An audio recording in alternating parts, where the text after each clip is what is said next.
Hi everyone, Maeve here. I'm going to say some things just now that I know I'm gonna get some flack for.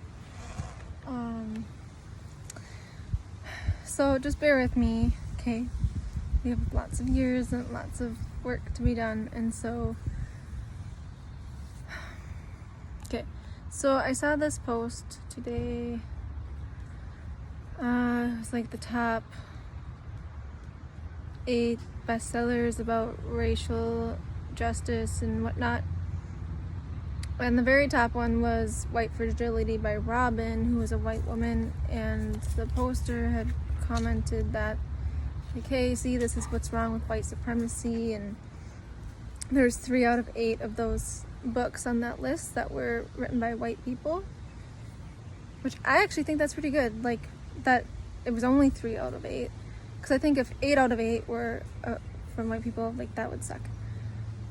I think that we're forgetting that some of the content that white people are soaking in right now and some of the things that they're feeling can only be understood by another white person. And so, like, I totally understand why there's this need to, like, amp up people of color's voices and, like, kind of pay witness to those, and white people to kind of fall back and just listen. That is true.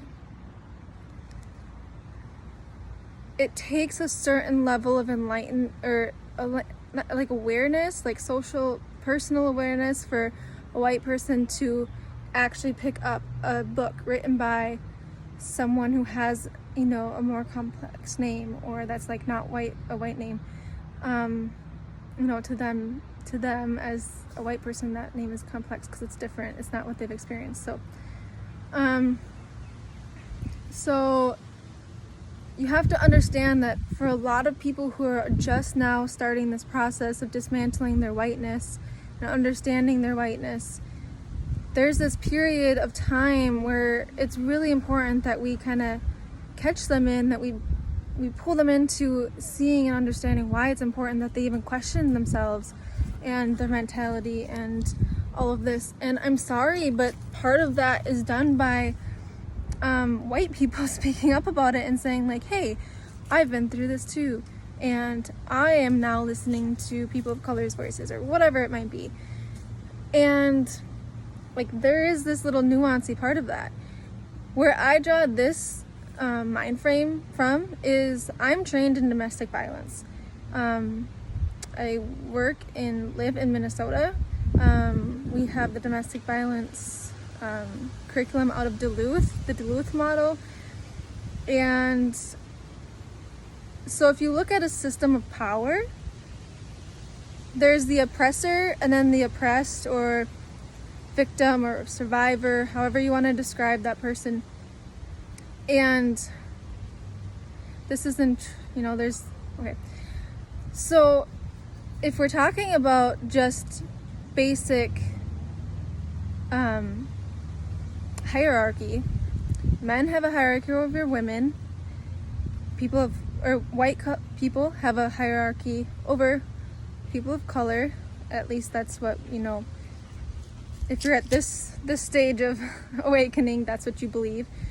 There's a lot of people of color speaking out and saying, hey, I'm not a victim, and I don't appreciate being labeled as that, or being labeled as the oppressed. And so I would encourage you guys to look at those people who are doing that work, because I can't speak to that, but I can speak to what it's to be a white person who has dismantled a lot of this stuff and who understands power systems. So anyways, Sunny. So the other thing I was going to say, so back to the systems of power, I understand what it's like to be a woman teaching domestic violence classes to men who abuse. I know what it's like to sit in a group of 20 to 25 men who have physically battered their families, and to go up against their mentality, right? So, like, I'm there to teach them. And if every time they said something, like, offensive, or if they, like, said something that wasn't politically correct, like I wouldn't have been able to sit in that classroom, right? Like I wouldn't have been able to teach them. So I would encourage everyone who's teaching about these systems of power, like expect the learners, expect those who are trying to learn to mess up, and expect that sometimes they need to hear it from the person that they ally with the most, which is unfortunately the other white person, or in domestic violence, it's the other man. So when we're doing these education classes, it's actually co-facilitated with one man and one woman. And I had to accept that part of my role in there is to be kind of this like test dummy a little bit of like, okay, I'm gonna take on the brunt of you learning how to not be violent. And that would be like if they were to like try flirting with me, or like be condescending, or like I would say something and then my co-facilitator would say the same exact thing, and it would be, oh yeah, I understand that. Like the men would listen to him more, and I have to just take that as what it is. And then I could point it out, like, see, you guys, did you see how you accepted what he said more? Because, you know, and what does that bias show about you? So if you're, that's part of the work.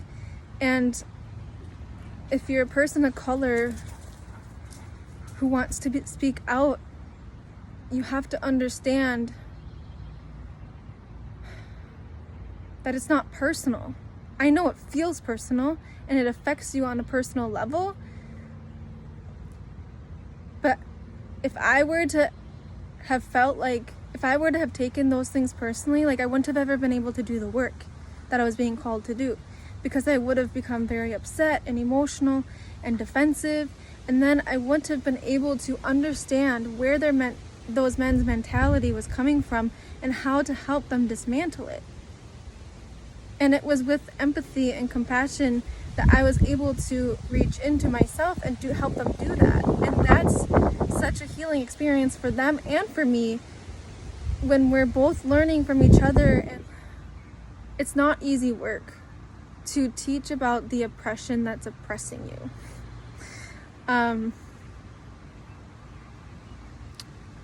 So I'm trying to think if there's anything else I want to say.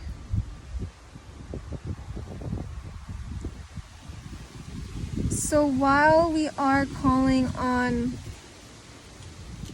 white people to be allies by listening, we also have to understand that we as white people have a lot of the responsibility in fixing some of the mentality, even in our own communities and our own families. And like, if that starts with a white person saying it, like it's still planting the seed. And then it gets them to the point where they can really, you know, like there's just this really tough growing period. And I'm not saying that that's right or wrong. I'm just saying that is what it is. And at the end of the day, we need to dismantle supremacy. We need to dismantle the patriarchy, which is all the same shit. It's all the same system of power. Capitalism, like all of that. And so there's like all of these different limbs of what that looks like. And yeah, we have to address each piece of it. But if like racism or gender violence or LGBTQ violence, but there's like sexual violence. So there's all of those different like limbs of what that system of capitalism and patriarchy and all of those things mean, or how they show up in those different communities. But at the core, it's still it's a power system. And so if we can just get right to that and understand that each of us has our own conditioning, and that we need to listen to each other and learn and work through it, then I think that we'll spend a lot less time fighting about nuancy stuff and actually doing the real work of like getting to that heart of the system that's oppressing. So again, I'm not here to oppress people of color and their voices.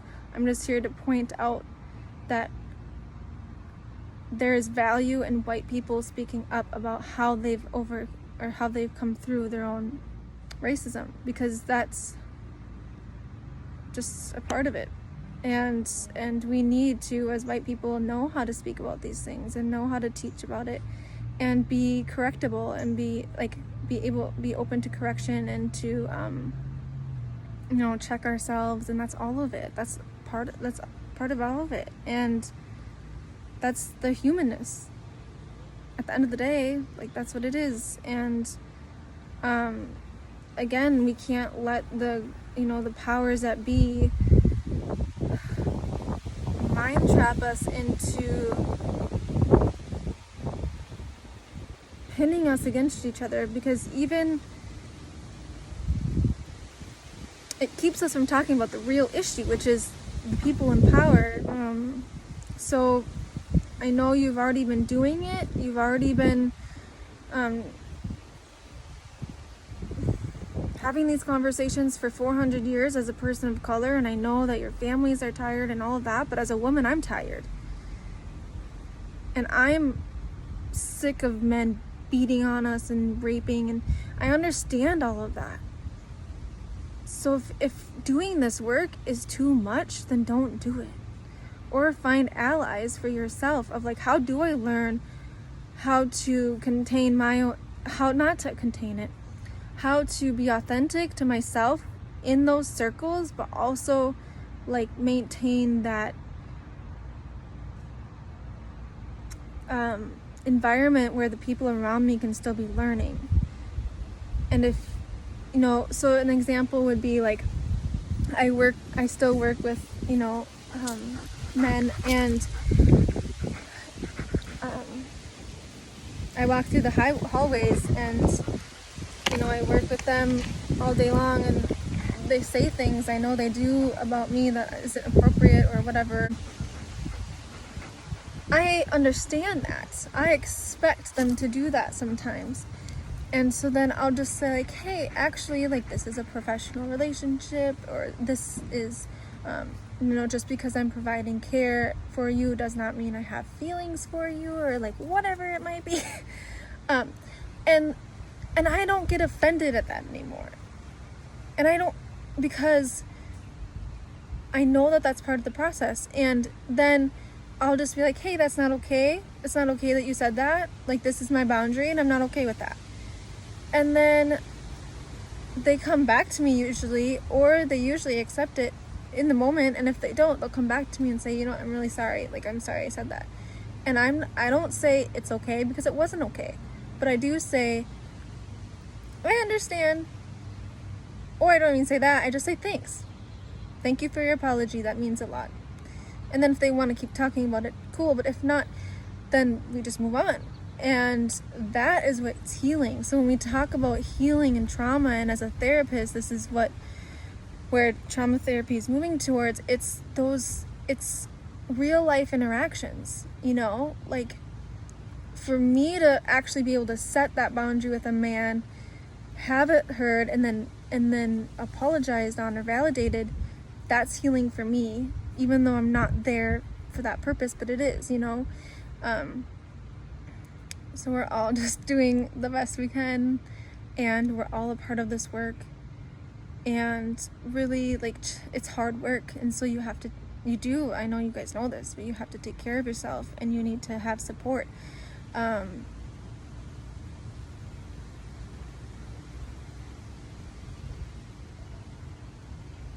So good luck. You can do it. And if you can't, that's okay too. Get some support, keep learning, take it at a slow pace, however you want. Know where your boundaries are and where your energy level is. And